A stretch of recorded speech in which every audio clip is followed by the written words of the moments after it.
ఈరోజు వాక్య ధ్యానానికి పరిశుద్ధ గ్రంథం నుంచి సామెతల గ్రంథం 23వ అధ్యాయము 6వ వాక్యం నుంచి మనం చదువుకున్నాం. సామెతల గ్రంథము ఎదుటివాని మేలు ఓర్పు లేని వారితో కలిసి భోజనము చేయుదుము. చూడండి, సామెతల గ్రంథంలో 23వ అధ్యాయము 6వ వాక్యంలో అక్కడ చక్కగా వాక్యం ఉంది. చదవండి మాట. ఎదుటి వాని మేలు ఓర్వని, ఎదుటి వాని మేలు ఓర్వని వానితో కలిసి భోజనము చేయుకుము. మీరు వినాలి, ఎదుటి వాని యొక్క మేలును చూస్తే కొంతమంది సహించారు. ఎదుటివాడు ఆశీర్వదింపబడుతున్నాడంటే, ఎదుటి వాళ్ళు దీవింపబడుతున్నారంటే కొంతమందికి ఇష్టం ఉండదు.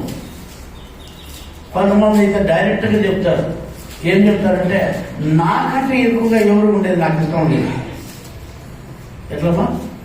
నాకంటే ఎక్కువగా ఎవరైనా ఆస్తులు సంపాదించినా నాకంటే ఎక్కువగా గొప్పగా ఉండాలంటే నాకెందుకు ఇష్టపడదు అని చెప్తూ ఉంటారు. ఎదుటివాని యొక్క మేలు, అమ్మ సంఘం వినాలి, ఎదుటివాని యొక్క మేలు ఓర్వలేని వాడు, వాళ్ళకు ఓర్వలేదు. అలాంటి వాళ్ళతో కలిసి భోజనం తినద్దండి. బైబిల్లో ఉందన్నమాట. ఎదుటివాడు పక్కింటోడు బాగుపడతా అంటే వీడికి కడుపు పోతా ఉంటుంది. ఆ తెలుగులో సాంగ్ ఉంది కదా, గుర్రం గుగ్గిళ్ళు తింటా అంటే గాడికి ఏమైపోయిందంట, కడుపు పొదిపోయిందంట. గుర్రం ఏమో గుగ్గిళ్ళు తింటా ఉంది, గాడికి ఎందుకమ్మా కడుపోదా? అవునండి, ఎవరమ్మా?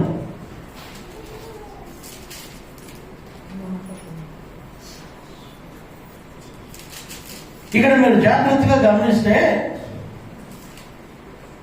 ఓర్వలేని తనం ఇది. ఏంటమ్మా? ఓర్వలేని తనం.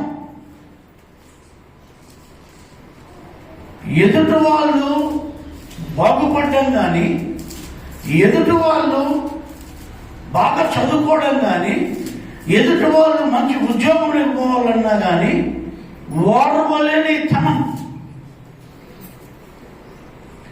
ఎదుటి వాళ్ళు మాకు మంచి గుడ్డలు కడితే ఒప్పుకోరు, ఎదుటి వాళ్ళు ఒక మంచి వాహనం తీసుకుంటూ ఒప్పుకోరు, ఎదుటి వాళ్ళు ఒక మంచి ఇల్లు కట్టుకుంటూ ఒప్పుకోరు, ఎదుటి వాళ్ళకి పక్కవాడికి మంచి భార్య దొరికితే ఒప్పుకోరు. ఎట్లా వాడికి పంపకోసాలని చూస్తూ ఉంటారు. ఎదుటి వాడికి ఒక మంచి మేలు జరిగిందంటే వాడికి పూజిపోయి ఉంటుంది కడుపు. ఎప్పుడు పగిలిపి రాస్తాడు చదువు. కడుపు పొదిపోతే ఏమవుతుంది డాక్టరా? కడుపు పొదిపోతే సస్తారు.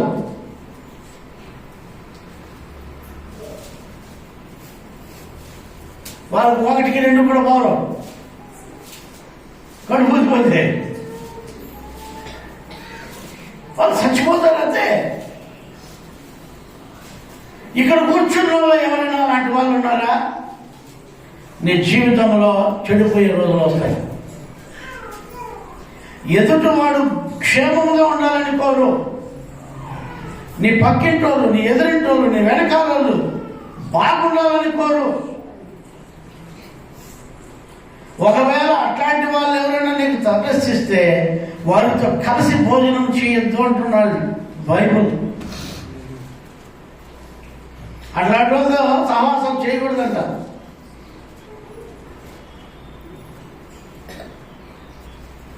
ఎందుకంటే వీళ్ళకంత చెడు బుద్ధులు, చెడు ఆలోచనలు. ఎదుటి వాళ్ళు బాగుండేది వాళ్ళకి ఇష్టం ఉండదు, ఓర్వలేరు. నాకంటే ఏం పెద్ద మిచ్చిపోతున్నారు వీళ్ళు, నాకంటే ఏం పెద్ద గొప్పలు అయిపోతున్నారు అని కుసిద్ధాలు పెట్టుకొని వాళ్ళ పైన బురద చల్లడం, వాళ్ళ పైన చెడు మాటలు చెప్పడం. ఎందుకయ్యా మీకు ఇంత కడుపుతురా? ఎందుకయ్యా మీకు ఇంత కడుపు ఉబ్బరం? ఈ రోజుల్లో జాగ్రత్తగా గమనించినట్లయితే మన జీవితాల్లో అలాంటి వారితో సహవాసం చేయొద్దండి, అలాంటి వారితో ఉండొద్దండి అని ఇక్కడ వ్రాయబడి ఉంది. చదవండి ఆ మాటను. ఎదుటి వాని మేలు ఓర్చలేని వానితో కలిసి భోజనము చేయొద్దు. వాని రుచిగల పదార్థములను ఆశించద్దు. అట్టివాడు తన అంతరంద్రములలో ఏం చూస్తాడంట?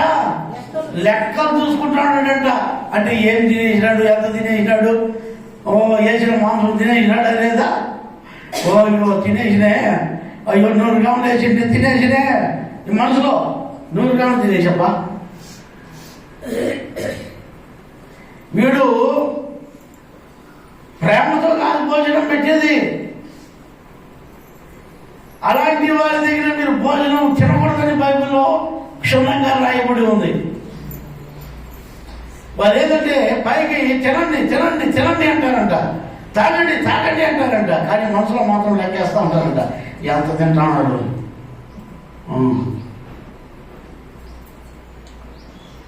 అలాంటి వారి భోజనానికి ఇష్టపడద్దండి. కొంతమంది భోజనాలు తినం మేము, కొంతమంది ప్రేమగా ఏం పెట్టినా తింటాం, కానీ కొంతమంది భోజనాలు చేయండి. ఎందుకంటే వాళ్ళ హృదయాల్లో లెక్కలేస్తూ ఉంటారు.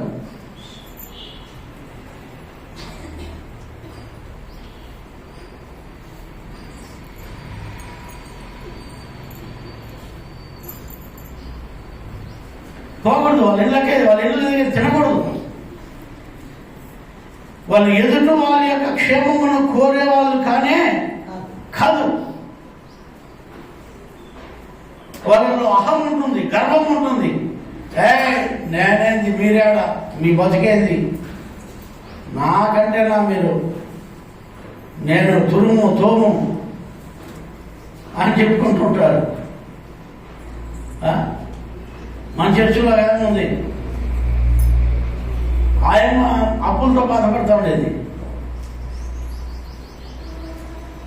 ఆమె మళ్ళీ కొన్ని రోజులకు చర్చ ఆపేసింది, వేరే ఊరికి వెళ్ళిపోయింది. వేరే ఊరికి వెళ్ళిపోయిన తర్వాత రోజు క్రిస్మస్ రోజు వచ్చింది. ప్రైజ్ లాడ్ సార్, అమ్మ నువ్వు ప్రైజ్ లాడ్ ఎందుకు చెప్తాడు, నువ్వు దేవుడిని రెస్పెక్ట్ అయినావు కదా అన్న. ఇప్పట్లా సార్ అన్నది. నువ్వు అప్పుల్లో ఉండేమా కింద నుంచి పోయే వరకు తెగేసావే, యాటి చూసి ఈ నగలు అన్నది అని అడిగాను నేను. ఈ నగలంతా వాళ్ళే పొంగాడేసి వచ్చింది. 7-8 షేట్లు ఇచ్చింది మెల్లలోనే, 7-8 ఉంటాయి. నేను కరెక్ట్గా లెక్క వేయలేదు, కానీ నా అందాజ ప్రకారం చెప్తాను. గాజు నీటి చీటికి బంగారువే. ఓయమ్మ ఇంత బంగారు యాడ్ నుంచి వచ్చేసి నీకు తల్లి, నువ్వు అలసాలు పడి సత్తా అంటే ఏం చేసినావు ఏమి అంటే, వచ్చిన పింఛన్తో రోడ్డు కూడా అంతా వేసుకొని వచ్చిందంటే నాకు చూపించేదానికి.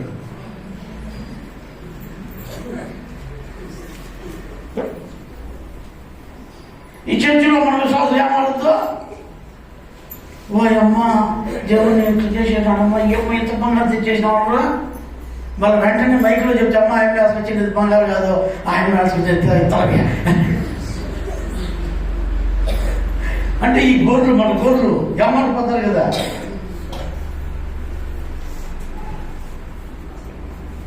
ఎంత బంగారు వేసుకుని, ఎంత బంగారు, ఎందుకు అందరికన్నా ఇంకా ఆయన మసాలే,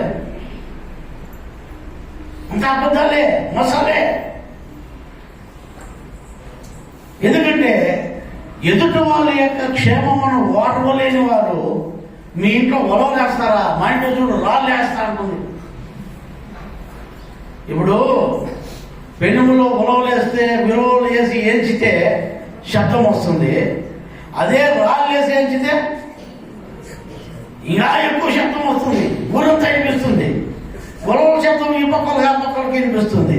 కాబట్టి ఎక్కువ రాళ్ళు వేసి ఏంచుతుంది, అందరికీ ఏర్పడాలా. మా ఇంట్లో యాసతాంలో చూడు. ఇలాంటి వాళ్ళు ఉన్నారు. ప్రియ సంఘమా, ఆత్మీయ బిడ్డలైన మిమ్మల్ని హెచ్చరించుటకు, ఎదుటి వారి యొక్క క్షేమమును కోరి ఓర్వలేని వారితో సహవాసము చేయొద్దు.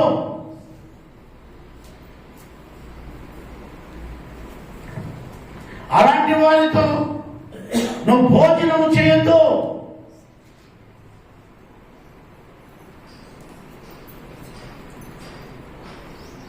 ఆ కింద వాక్యం, అట్టివాడు తన అంతర్యములో లెక్కలు చూసుకునేవాడు.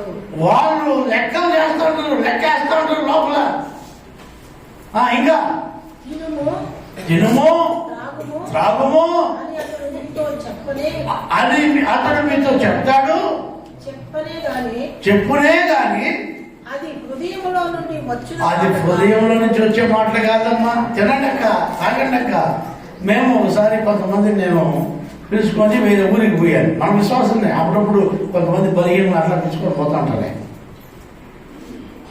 పిలుచుకొని పోతారు అప్పుడప్పుడు. కొంతమందిని ఎన్నిక చేసి ఒకసారి ఆస్ట్రేలియన్స్ కానీ, ఒకసారి మైసూర్ కానీ, ఒకసారి ఇంకా ఏదో కొన్ని ఊరికి పిలుచుకొని పోతారు. మన కూడా ఏదో పిలుచుకొని పోతే విజయవాడ పిలుచుకొని పోతే, విజయవాడ నుంచి అట్లా అరకు పిలుచుకొని పోతే, అట్లా కొంతమందిని పిలుచుకొని పోతారు. మొన్న ఏటో పిలుచుకొని పోయి ఆడ వాటర్ ఫాల్స్ ఉంది. ఆ వాటర్ ఫాల్స్ దగ్గర పిలుచుకుపోదామని చెప్పి పాపం ఎప్పుడు ఇట్లే ఉంటారని చెప్పి ఆ వాటర్ ఫాల్స్ దగ్గర పిలుచుకొని పోయినా. అక్కడ వాటర్ ఫాల్స్లో ఆ ఫారెస్ట్ అదంతా కూడా, ఆ ఫారెస్ట్లో అంగీళ్ళు ఉన్నాయి కొన్ని. అక్కడ టూరిజం ఉంది కాబట్టి అక్కడ షాపులు పెట్టుకున్నారు, హోటళ్ళు కూడా పెట్టుకున్నారు. అప్పుడు మాకు మధ్యాహ్నం భోజనం టైం. సరే కారు ఎత్తుకొని పోయి అక్కడ ఆ భోజనానికి నిలిపాను. ఒక హోటల్ దగ్గర నిలిపితే ఆ హోటల్లో పిలుస్తారు, ఈ హోటల్లో పిలుస్తారు, ఆ హోటల్లో పిలుస్తారు.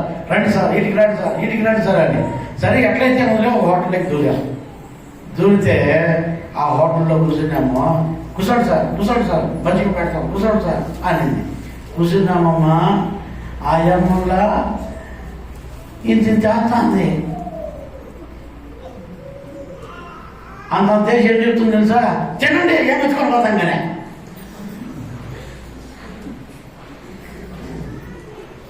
వర్షం ఏమో ఊరికి పెట్టేసినట్లు మాకు అంతన్నా పెట్టినట్లు వాళ్ళ అమ్మకాలు. మనోళ్ళు ఎగ చూసుకుంటారు, ఇంకా వస్తుంది పెడతారు, ఇంకా వస్తుంది పెడుతుంది అని. అట్లా పెట్టిందంటే తినండి, ఏం ఎత్తుకొని పోతాం కానీ. ఎట్లా మొదలైనది?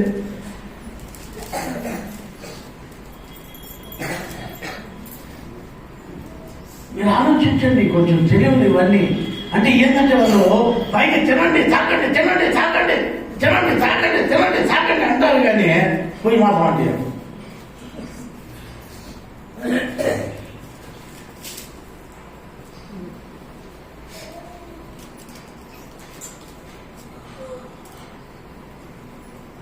ఒక ఆయన నా కారు తీసుకొని పోతాడ. మధ్యలో ఆకలేసింది నాకు. ఆకలేస్తే ఒక హోటల్ పోయినా. ఆ హోటల్లో వడ ఇడ్లీ తిన్నా. నా వెనకిటి వచ్చిన ఆయన కూడా తినింది. కారులో కూర్చొని ఏం చెప్పాలి, నోరు మూసుకొని తిని గమ్మున ఉండదు. ఏం సార్ ఏమి చెప్పండి కాబట్టి ఇది నాకు చెప్పింటే 4 రకాలు చేసుకొని వచ్చాను.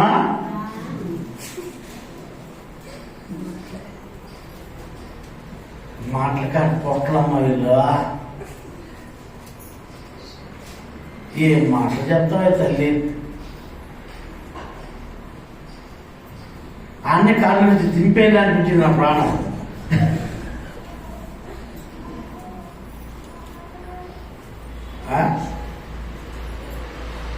పెట్టేవాళ్ళేనా?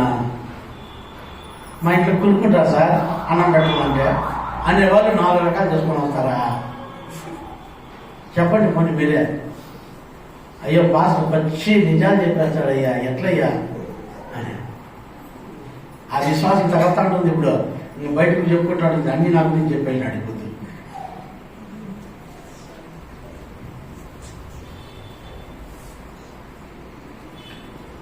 వాళ్ళు ఎవరు తెలియకన్నా నీకు పేరు చెప్పను, అందుకనే వాళ్ళకు నాకే తెలియదు అవన్నీ. ఇక్కడ వాక్యం వినండి, మీరు తినండి తాగండి అని చెప్తారంట, కానీ వాళ్ళ హృదయంలో వచ్చు మాట కాదు ఇది. హృదయంలో నుంచి వచ్చే మాటలు కాదు ఇవి. హృదయంలో నుంచి వచ్చే మాటలు కాదు ఇవి.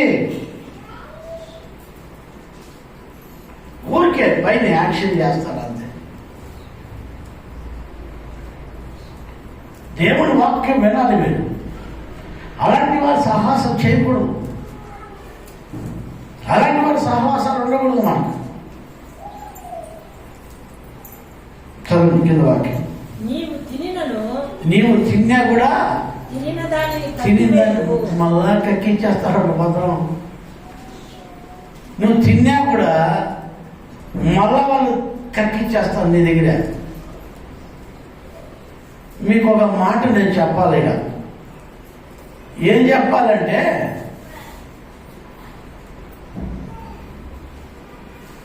ఒక పాస్టర్ మా ఇంటికి వచ్చాడు. వాళ్ళకు మంచి భోజనాలు పెట్టాం మేము. మంచి భోజనాలు పెట్టిన తర్వాత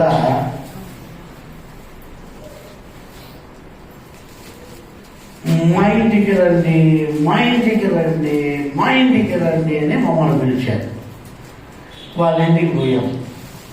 ఒక 2 నెలల తర్వాత వాళ్ళకి సమయం వెళ్ళే వస్తాంలే, ఎప్పుడో ఒకసారి వస్తానంటే ఒక రోజు పట్టుగా ఫోటోలు చేస్తానంటే పాస్టర్ అమ్మ నేను పోయినా. ఆ పొద్దు నాకు బాగలేదు, అంటే కొంచెం బలహీనంగా ఉన్నా. నేను తినలా, పాస్టమ్మ తినింది. పాస్టమ్మ మామూలుగా చికెన్ తినదు. సరే కొత్త రసం చికెన్ వేసారు, నేను తిన్నామంటే రసం వేసారు, రసంలో తినేసింది. తిని 2 నిమిషాలు కాదా ఆ ఇంట్లో ఏమంటారు తెలుసా? మళ్ళా మేము ఎప్పుడు వచ్చేది ఇంటికి?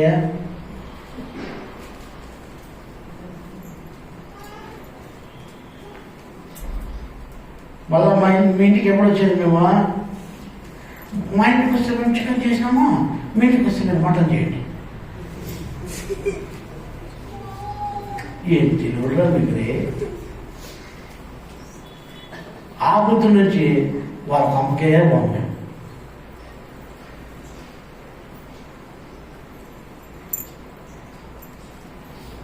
నేర్చుకోవాలి. ఇలాంటి వారితో సహవాసాలు చేయకూడదు మనం. వీళ్ళందరినీ ఏమంటారంటే తిండిపోతులు అంటారు. ఏమంటారు? తిండిపోతులు. ఎదుటి వాళ్ళ యొక్క క్షేమం కోరే వాళ్ళు కానీ కాదు.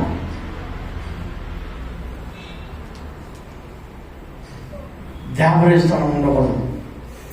మన చర్చలో చాలా మందికి ఆ దేవరిస్థానం నుంచి విడిపించిన,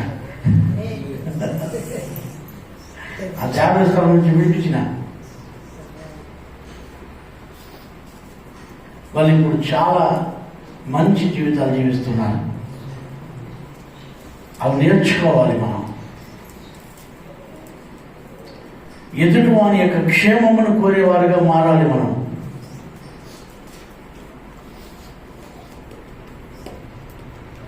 వాడు ఊరికి హృదయంలో తినండి తాగండి అని చెప్తాడు, కానీ అది హృదయంలో నుంచి వచ్చేది కాదు, మొత్తం మాట అంతే, ఇంకేం లేదు. అలాంటి వారితో మీరు సహవాసము చేయొద్దండి. ఇలాంటి వారితో మీరు జాగ్రత్త పడాలని దేవుని వాక్యం చెప్తాంది. ఈ తిండి కూడా ఆత్మీయ జీవితం మీరు బలహీనులు కాకుండా ఆత్మలో మీరు ఓడిపోకూడదు అంటే ఇట్లాంటి వాళ్ళతో మీరు సహవాసాలు చేయకూడదు. ఇట్లాంటి వాళ్ళతో మీరు సహవాసం చేస్తే మీరు చెడిపోతారు. ఎదుటి వాళ్ళ యొక్క క్షేమం ఓర్వలేని వాళ్ళు వీళ్ళు. ఇక ఇక్కడ వాక్యం చెప్తుంది. 8వ వాక్యం చదువుదామా? నీవు తినను దానిని కట్టివేయుదువు. నీవు పలికిన ఇంపైన మాటలు వ్యర్థములగును. చూడండి, నువ్వు పలికిన మాటలు, ఇంపైన మాటలు చెప్పేటవాడు వాళ్ళ ఇంట్లో. ఏదో అంత అన్నం పెట్టినారు కదా, ఇప్పుడు నేను వస్తామ్మా, మీరు ఎంత అన్నం పెడతారు, మీరేమన్నా పెడితే తింటా, నేను దేవుని వాక్యం చెప్తా, మంచి మాటలు చెప్తా. మీరు ఇలాంటి స్వభావం ఉండే వాళ్ళు అయితే మళ్ళీ దాన్ని కక్కేసిందే. నేను అది పనికిరాదు మీరు పెట్టినాము.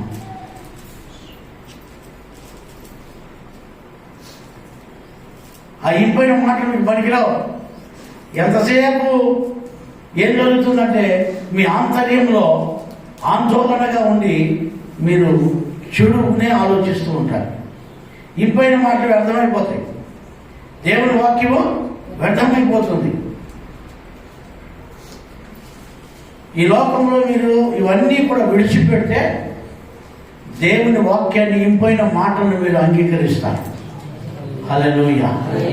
ఇంపైన మాటలను అంగీకరిస్తారు, ఆశీర్వదింపబడతారు. అదే సామెతల గ్రంథంలో 23వ వాక్యంలోనే 3వ వాక్యం చదవండి. అతని రుచిగల పదార్థములను ఆశింపకము. అతని రుచిగల పదార్థములను ఆశించకము. అవి మోసం. ఏం చేయాలంట? అలాంటి వారి ఇంటిలో ఉన్న రుచిగల పదార్థములు, మంచి వాసన వస్తా ఉంది, బిర్యానీ వాసన, తినాలని ఆశపడకూడదు.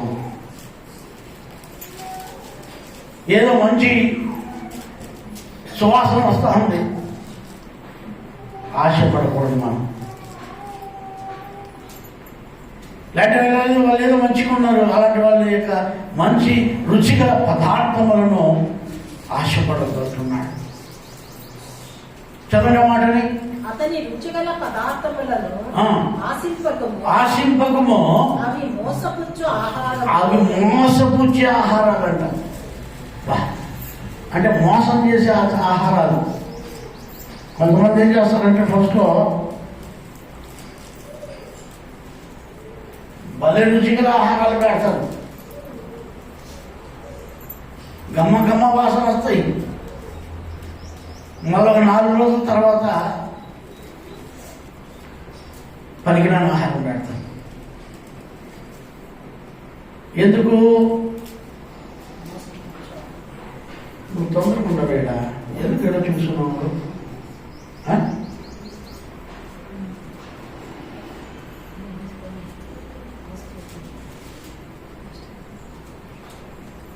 దేవుని వాక్యం మీరు వినండి. అవి మోసపుచ్చే ఆహారాలు అంటాం. ఎలాంటి ఆహారాలమ్మా? మోసపుచ్చే ఆహారాలు.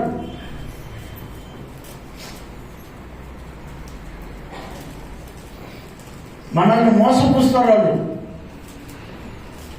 రకరకాల వంటలు చేసి పెట్టడం, రకరకాలుగా భోజనాలు చేసి పెట్టడం. వీళ్ళు ఎవరంటే అందరూని కాదు నేను చెప్పడం. ఇక్కడ వాక్యం ఎదుటి వారి యొక్క క్షేమమును ఓర్వలేని వారి గురించి చెప్తున్నాం. హల్లెలూయా.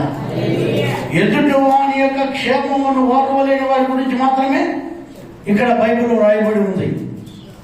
అందరి మంచోళ్ళ గురించి కాదు ఇది. స్వార్థము, దురుద్దేశం కలిగిన వ్యక్తుల్లో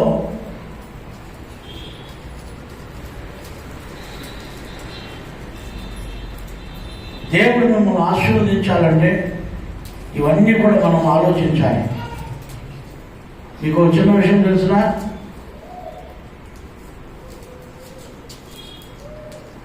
నీకు మంచి రుచికర ఆహారం పెట్టారనుకోండి, ఎవరో తెలిసి ఆహారం పెడతారా? కోడి వస్తారా? కుక్క పులుసు వేస్తారా? వేస్తారా?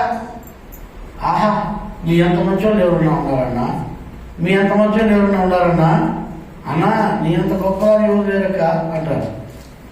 ఆ కోడి పులుసు, ఆ కుక్క పులుసు తిని,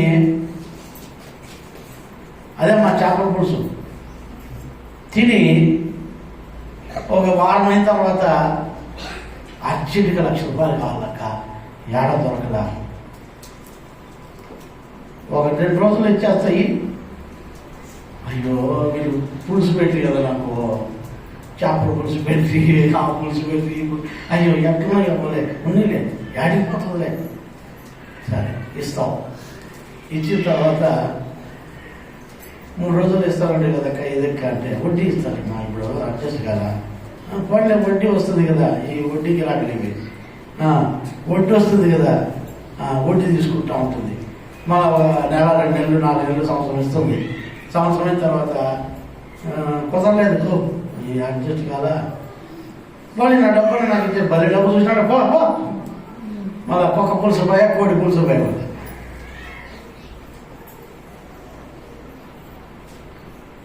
మీరు ఇలాంటి వాళ్ళను మీరు జాగ్రత్తగా గమనించకపోతే, మీరు కకృతి పడితే మీ జీవితాలు అలాగే వెళ్ళిపోతాయి.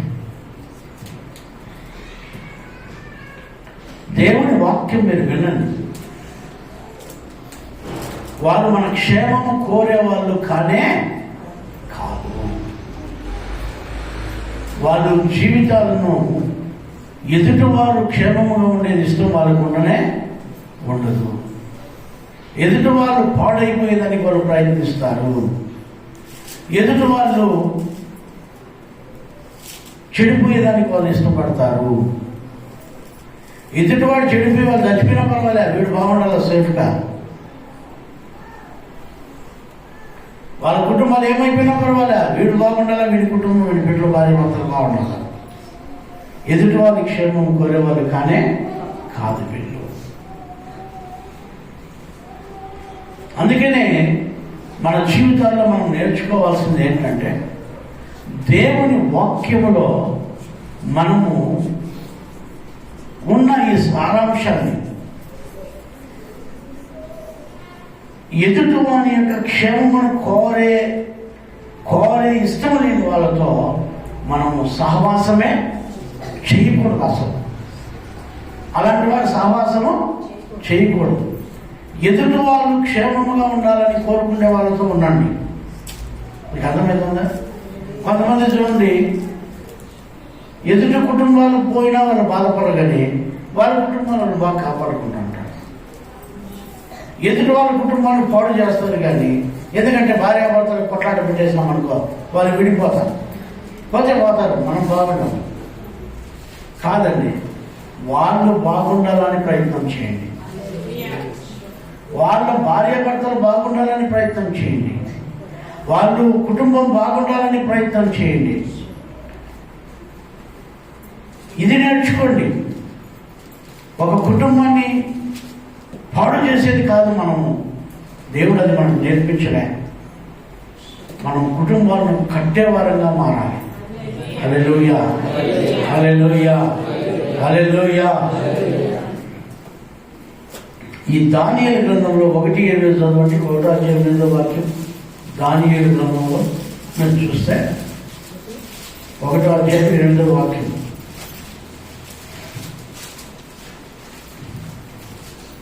రాజు భుజించు భోజనమును పానము చేయు ద్రాక్షారసమును పుచ్చుకొని తను అపవిత్రపరచుకొనకూడదని. చూడండి, దానియేలు ఎంత చక్కటి వాడంటే, నిజంగా రాజు తినే రుచిగల ఆహారమును కానీ, రాజు పానీయం చేసే ద్రాక్షరసమును కానీ నేను తీసుకుని నన్ను నేను అపవిత్రపరచుకోను అంటున్నాడు. ఈ రోజుల్లో ఈ లోకస్తులతో కలిసి, అపవిత్రులతో కలిసి, లేకపోతే అపవిత్రమైన కార్యాలు చేస్తూ వాళ్ళతో తిండిపోతులుగా మనం మారి, తాగుబోతులుగా మారి మనల్ని మనం అపవిత్రపరుచుకుంటున్నాం. వానికి మంచితనం ఉంటే ఏం మంచితనం, లేకపోతే ఏముంది, మనం తింటిమా, మన కడుపు నింపుకుంటుమా, వస్తుమా అంటే కాదు, అది కాదు. దానియేలు చూడండి, ఆ దేశంలో ఉన్న రాజు యొక్క ఆహారం తినడానికి కానీ, దేశంలో ఉన్న ఆ రాజు తాగే పానీయములు కానీ తీసుకొని నన్ను నేను అపవిత్రపరుచుకోను అంటున్నాడు. ఆమేన్, హల్లెలూయా.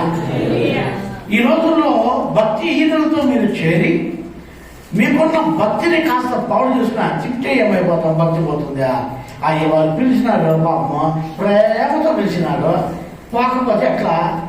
పోతాము, తింటాము, తాగుతాము, వాళ్ళతో పాటు ఉంటాము.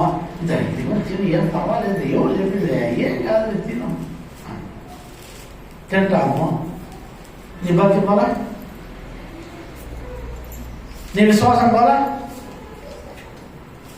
ఏమంటే ఆ తింటే ఏముంది తప్ప, తాగితే ఏమి తప్ప? ఎవరు చెప్పింది మీకంతా? పాస్టర్ చెప్పాడమ్మా, ఆయన గుర్తుంటే కదా.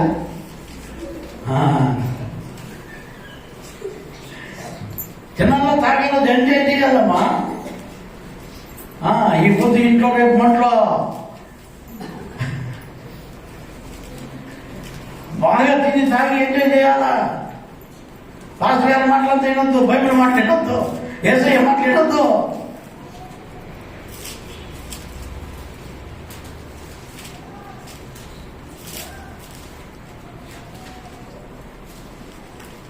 మీరు ఆలోచించండి, దేవుని వాక్యం మీరు వినండి, దేవుని జీవించండి, దేవునికి సాక్షులుగా నిలబడండి, దేవునికి బిడ్డలుగా నిలవండి.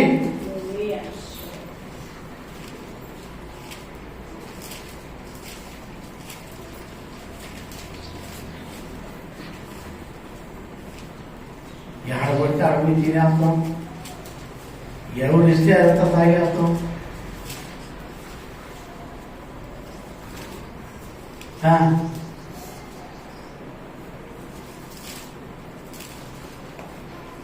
కానీ అలాంటి వాళ్ళతో తినదు, తాగద్దని బయట చెప్తుంది.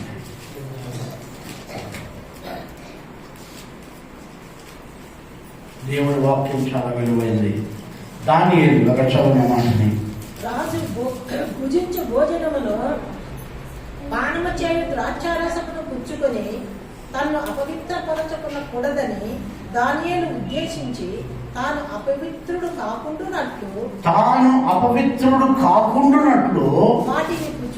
వాటిని పుచ్చుకొనకుండా సెలవిమ్మని నపుంసకుని యొక్క అధిపతిని వేడుకొనెను. హల్లెలూయా. అయ్యా, మనం అపవిత్రపరచుకోకూడదు, వేడుకోవాలి. మనం వద్దు, మా జీవితాల్లో అపవిత్రం కాకూడదు. ఏదంటే అది తినకూడదు, ఏదంటే అది తాగకూడదు. అయ్యా, మీకోసం సపరేట్గా చేసినావురా. ఏమే మీకోసము సపరేట్గా చేసినావురా.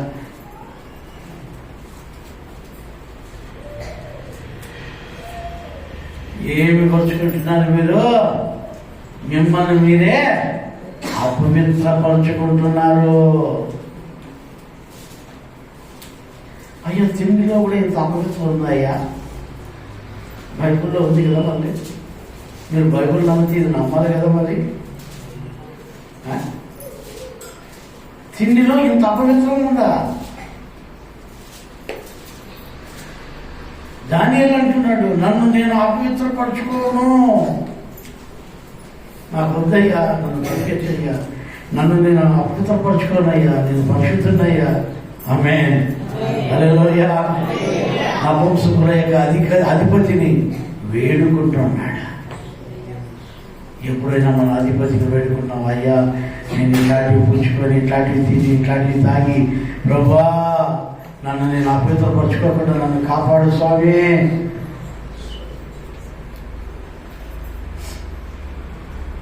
అయ్యా, నీకు దాంట్లో కలపరాదు కదా, నీకు సపరేట్గా చేసిన.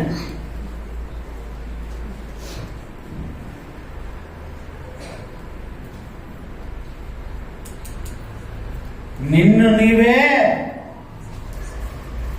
అపవిత్రపరుచుకుంటున్నావు. నీ జీవితంలో అపవిత్రత ఉంది. ఈ లోకం నిన్ను ఇలాగ మోసపుచ్చుతా ఉంది.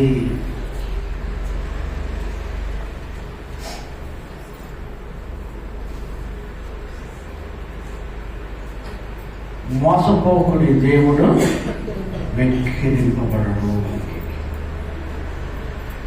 మనము మోసం చేసుకోకూడదు.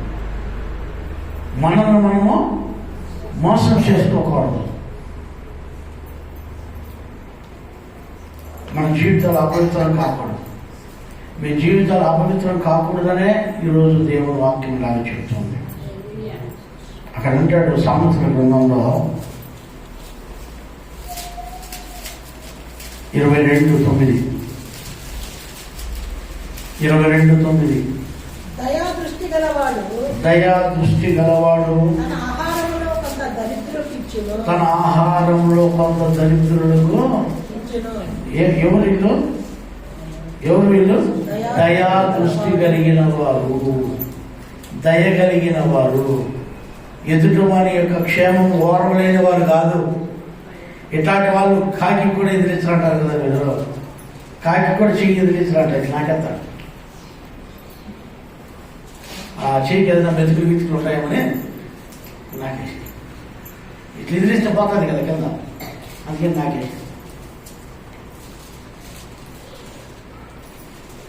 కానీ దయా హృదయము కలిగిన వారు ఏం చేస్తారంట, దయా దృష్టి కలిగిన వారు తన ఆహారంలో కొంత దరిద్రుడికి ఇస్తాడంట. అట్లాంటి వాళ్ళే దీవెనలు పొందుతారు. ఎదుటి వారి యొక్క క్షేమము కోరే వాళ్ళతో భోజనం చేయకూడదు మనము. అంటే ఎదుటి వారి యొక్క క్షేమము కోరని వారితో కలిసి భోజనము చేయకూడదు. ఈ దయా దృష్టి కలిగిన వారు ఏం చేస్తారంట, తమలో ఉన్న ఆహారమును తీసి దరిద్రుడికి ఇస్తారంట. వాళ్ళు బాగుపడాలయ్యా, వాళ్ళ క్షేమంగా ఉండాలయ్యా. దరిద్రుడు క్షేమంగా కోరేవాడు, దరిద్రుడి యొక్క క్షేమం కోరేవాళ్ళు ఇల్లు. కొంతమంది షో చేసేదానికి ఇస్తారు, నన్ను చూడు, నా ఇది చూడు, లోపల మాత్రం లెక్కలు వేస్తూనే ఉంటారు, లోపల మాత్రం లెక్కలు వేస్తూనే ఉంటారు. వాళ్ళ క్షేమం, అందరూ క్షేమం కోరే వాళ్ళు కాదు. ఊరికే 10 మందికి కనిపించాలని, 10 మందికి తెలియాలని, 10 మందిలో గొప్ప వాళ్ళు అనిపించుకోవాలని. వీళ్ళు హృదయంలో చెడు ఆలోచనలు. పక్కోని క్షేమం కోరినోడు నువ్వేం బతుకుపోతుంటావు? మీకు అర్థమవుతుందా? కడుపులో పుట్టిన బిడ్డలు బాగుండేది ఇష్టపడరు కొంతమంది. కడుపులో పుట్టిన బిడ్డలు బాగుంటేనే తల్లిదండ్రులు కొంతమంది ఇష్టపడరు. ఇక పక్కింటోడు బాగుంటే మాకు ఇష్టపడతారా వీళ్ళు? చెప్పండి, ఇష్టపడతారా?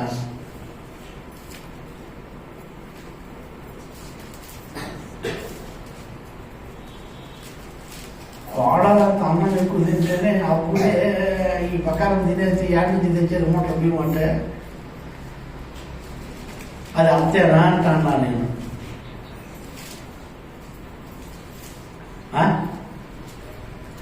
కోడలు అంత అన్నం తినేదంటే ఒక అన్నం తింటానే అప్పుడే ఎట్లా చూసుకుంటాను, తినేస్తాను చూడు, తినేస్తాను చూడు, తినేస్తాను చూడ గంటలు బియ్యం తెచ్చేసేదంటే ఇక కోడలు అంత అన్నం తినేసరికి నేను చచ్చిపోతావే. నువ్వు పక్కింటోడికి అన్నం పెడతావా నువ్వు సమి దళితుడికి? కోడలు తింటేనే నీకు ఇష్టం లేకపోతే పక్కింటోడికి అంత అన్నం పెడతావా అంటా నేను. నిజంగా నువ్వు దయా దృష్టి కలిగిన వాడైతే ఏ తల్లి కన్నా బిడ్డో దానికి అంత కడుపు నిండా అన్నం తిన్నావు. ఏ తల్లి కన్నా బిడ్డో వాళ్ళ క్షేమమే నువ్వు కోరలేకపోతే నువ్వు దరిద్రులకు అంత అన్నం ఇస్తావా అంటా నేను. నువ్వు క్షేమం కోరేవాడేనా? ఆలోచించండి ఒకసారి. దేవుడికి లోపడాలి మనం. హృదయాలను ఎరిగిన దేవుడి రోజు మీతో మాట్లాడుతున్నాడు.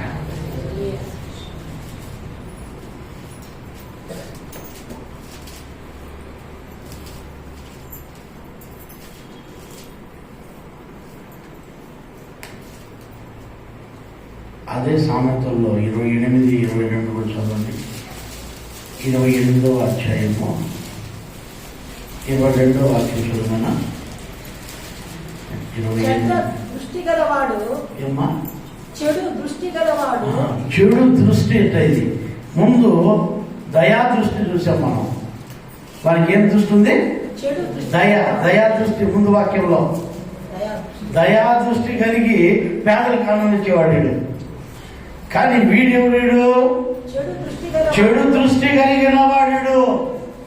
వీడు కాపాడు. చెడు దృష్టి కలిగిన వాళ్ళు వీళ్ళంతా. మంచి దృష్టి కాదు. ఇంతకుముందు దయా దృష్టి కలిగిన వాడు పేదలకు ఆనందించాడు. ఇప్పుడు చెడు దృష్టి కలిగిన వాడు ఏం చేస్తాడు చూడండి అక్కడ.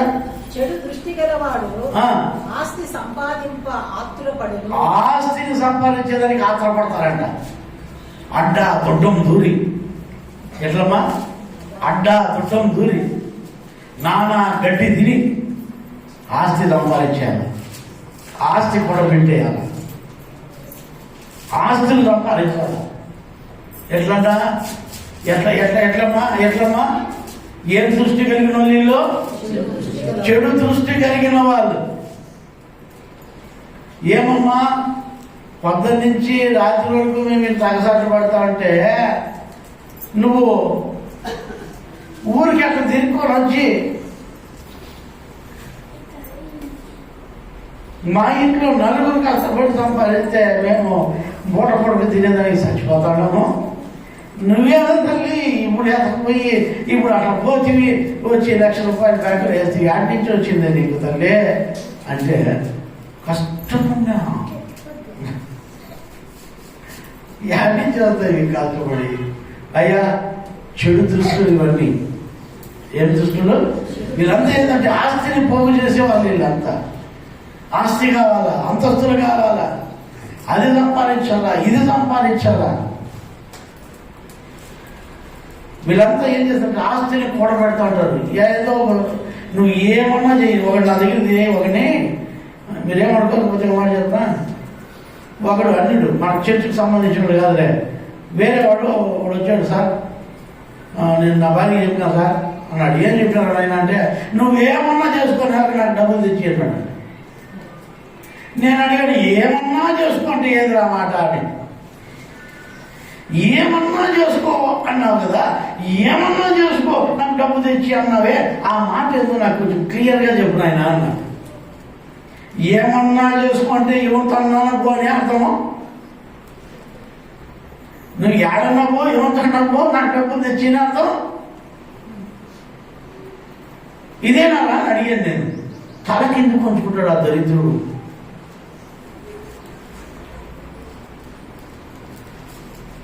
ఏంది? అడ్డమైన గడ్డి తిని ఆస్తులు కూడబెట్టే వాళ్ళు వీళ్ళంతా. నేను ఈరోజు మీకు చెప్తున్నా, వ్యభిచారం చేసిన డబ్బులు దేవునికి ఇవ్వద్దండి. వ్యభిచారంతో వచ్చిన డబ్బులు దేవునికి ఇవ్వద్దండి.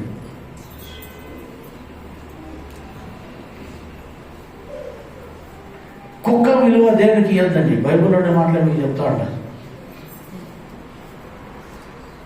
పొడుపు సొమ్ము దేవునికి ఇవ్వద్దండి.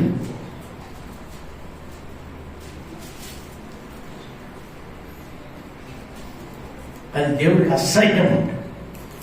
అది దేవుడికి అసహ్యం. అది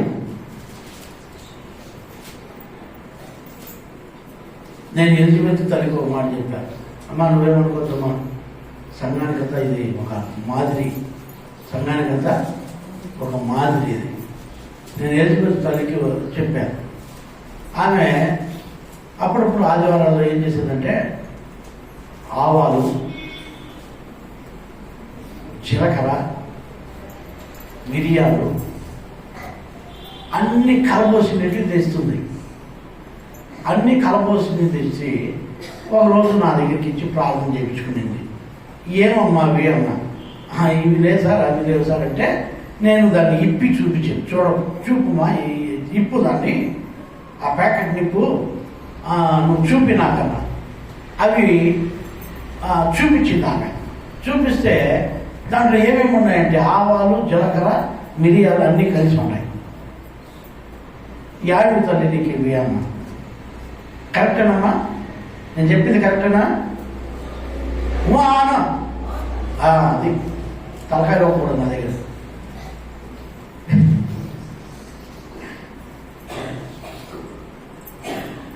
తల్లి ఇవి ఎక్కడ నీకు అన్నా సార్ హాస్టల్లో నాకు ఇస్తారు, పిల్లలు వంట చేయమని, దాంట్లో కొన్ని మిగులుతాయి, అవన్నీ ఎత్తించిన మనం చర్చిలో అందరికి 10 మందికి మీరు భోజనం పెడతారు కదా, దీనికి వాడేదానికి బాగుంటుందని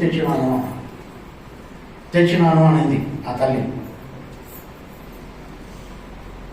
ఆ తల్లికి నేనేం చెప్పానంటే, ఇంకొకసారి కానీ ఏమన్నా హాస్టల్లో తెచ్చావంటే నీకు గౌరవం ఉండదు.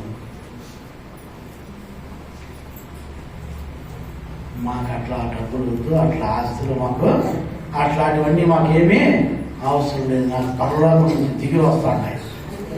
ఆమె అమెరికా నుంచి కాదు, పరలోకం నుంచి దేవుడు ఇస్తాడు మనకి. ఇంత ఒకరికి ఇద్దరికి భోజనం పెట్టేదానికి తనకాడుతున్నారు చాలా మంది. ప్రతి ఆదివారం మేము ఇంతమందికి భోజనం పెట్టడానికి నువ్వు హాస్టల్లో దొంగలించుకొస్తే మేము పెట్టాలన్నా, అవి మాకు అవసరం లేదు తల్లి, తేవద్దని చెప్పి ఆ రోజు నుంచి తెస్తాడమ్మా. సరే భీము కానీ ఏమి కానీ పొరపాటున కూడా సంఘంలోకి తేవకూడదని చెప్పిన. ఎందుకో తెలుసా? దేవుని యొక్క సన్నిధిలో మనం ఉన్నాం. హల్లెలూయా. మనము ఎవరో పనికిరాని వస్తే మనం బతకలే.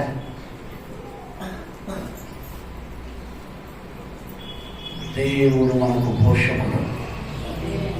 దేవుడు మనకు పోషకుడు.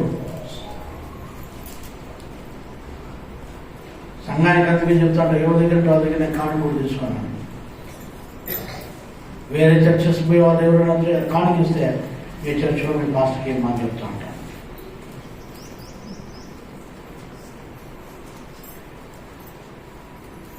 డబ్బా ప్రాముఖ్యము. వీళ్ళు ఏం చేస్తున్నారంట? చెడు దృష్టి కలిగిన వాడు ఆస్తిని సంపాదించడానికి ఆత్రపడతాడంట. వానికి ఆత్రమే ఆత్రం. డబ్బులు సంపాదించాలి, ఫస్ట్ డబ్బులు సంపాదించాలి. ఏదో ఒక రూపంలో డబ్బులు సంపాదించాలి. లాభం తీసుకున్నా సరే, లేకపోతే దొంగతనం చేసినా సరే, లేకపోతే ఇంకొకరు పంపకం చేసినా సరే, ఏదో ఒక రూపంలో ఆస్తిని సమకూర్చుకోవాలి. వీడికి ఏం హృదయం అంట? చెడు హృదయము కలిగిన వారు. ఆస్తులు సమకూర్చుకోవాలని మీరు ఆశపడద్దండి. నేను ఆస్తులే సమకూర్చుకోవాలంటే నేను ఈ సేవకు వచ్చి ఆస్తులు సమకూర్చుకోవాలా? నేను దేవుడు పిలచకముందే దేవుడు నాకు కావాల్సినంత ఆస్తులు నాకు ఇచ్చాడు. అన్ని వద్దడుకొని వచ్చాను.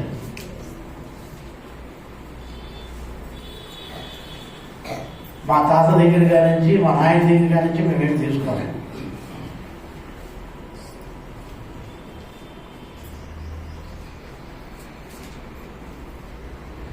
ఈరోజు దేవుని వాక్యం వింటున్న దేవునికి ప్రేమ వాళ్ళ మన జీవితాల్లో మనం మొట్టమొదటిగా నేర్చుకోవాల్సింది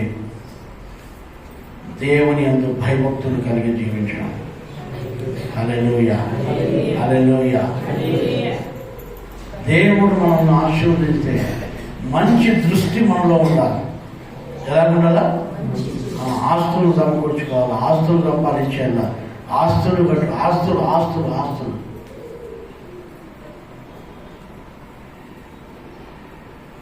ఇలాంటి వాళ్ళంతా కూడా చెడు దృష్టి కలిగిన వారు. ఏ దృష్టిమా? మంచి దృష్టి కలిగిన వాడు ఏం చేస్తాడంట? వాడిలో వాడికున్న ఆహారాన్ని తీసి కొంతమందికి కొంత తీసుకుపోయి పేదలకి ఇస్తాడు.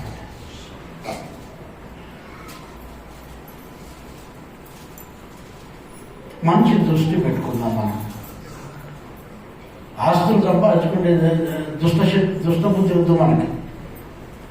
వాళ్ళని ఎత్తించేయి పెట్టి, వీళ్ళని ఎత్తించేయి పెట్టి, వాళ్ళని మోసం చేసి, వీళ్ళని మోసం చేసి, అందరి దగ్గర లాక్కొని, అందరి దగ్గర పెరుక్కొని,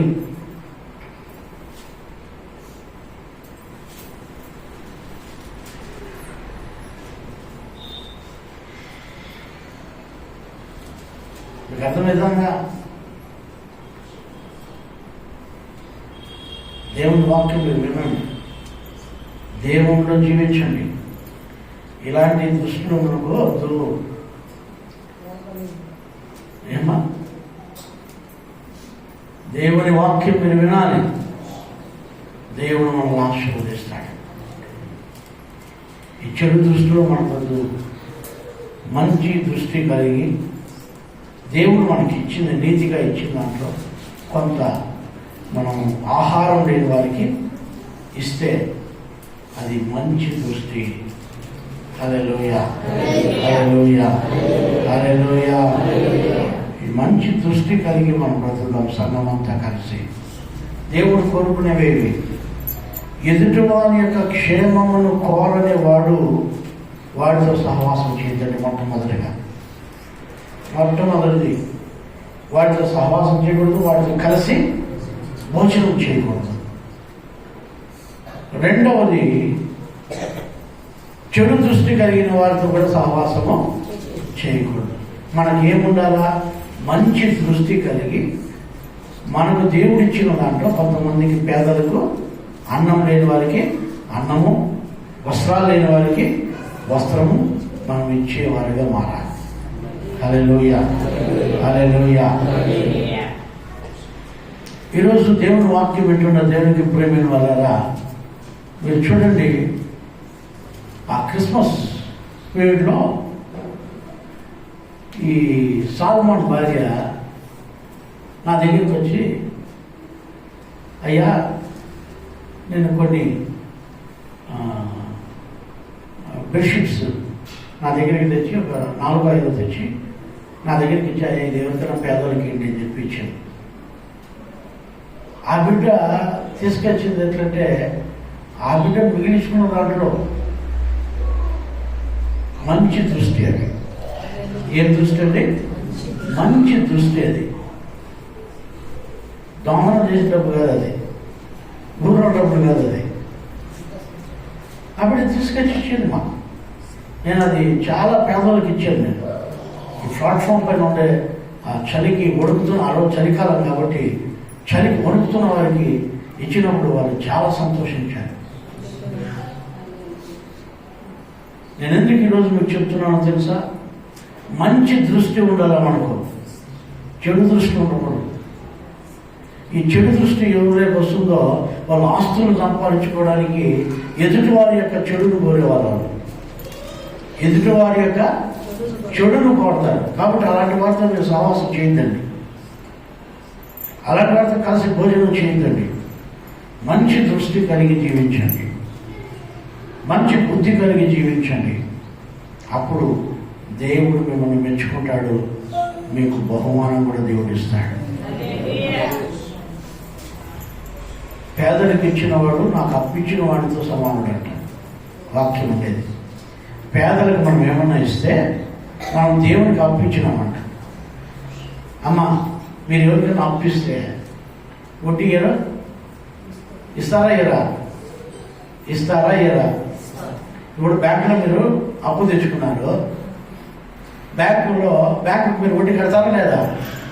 కడతారు కదా. ఒకవేళ మీరు కట్టలేదనుకో, ఆ వడ్డీకి వడ్డీ వేస్తారు, ఆ వడ్డీకి కూడా వడ్డీ వేస్తారు, మళ్ళా బారు వడ్డీ వేస్తారు, మళ్ళా చక్ర వడ్డీ వేస్తారు.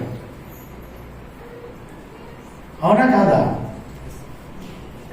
ఇవన్నీ మీరు మనసులో పెట్టుకొని మీరు పేదలకు ఏమన్నా ఇచ్చారంటే మంచి దృష్టితో, ఎట్లంటే మంచి దృష్టితో మీరు పేదలకు ఏమన్నా ఇస్తే అది దేవుడికి మనం అప్పించిన వాళ్ళమంట. దేవుడికి అప్పిస్తే దేవుడు మనకి ఇవ్వాల్సినవన్నీ ఇస్తాడా? ఏడా? ఖచ్చితంగా ఇస్తాడు. మన తాను దేవుడు అప్పు తీసుకుంటున్నాడు. మీరు గుర్తుపెట్టుకోండి, పేదలకు ఎవరైనా ఇచ్చినప్పుడు సంతోషండి, సన్నగక గొనగక. ఒకవేళ ఏమైనా సణుకుడు గురించి లేదు చెప్తా. ఒకవేళ ఉంటే కొంతమంది సణుక్కుంటా గొనుక్కుంటా చేస్తా అంటారు. కాదు,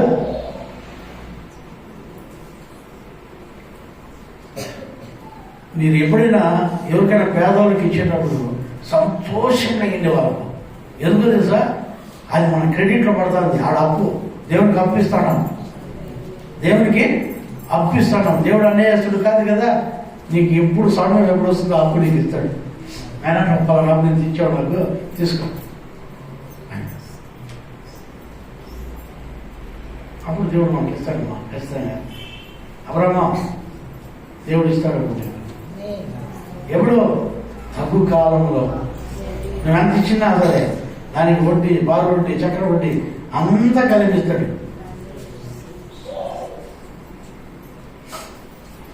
దేవుడి వాక్యం వినండి, మంచి హృదయంతో బతకండి. ఎదుటి వాని యొక్క క్షేమమును కోరే మనస్సు కావాలని దేవుణ్ణి అడగండి.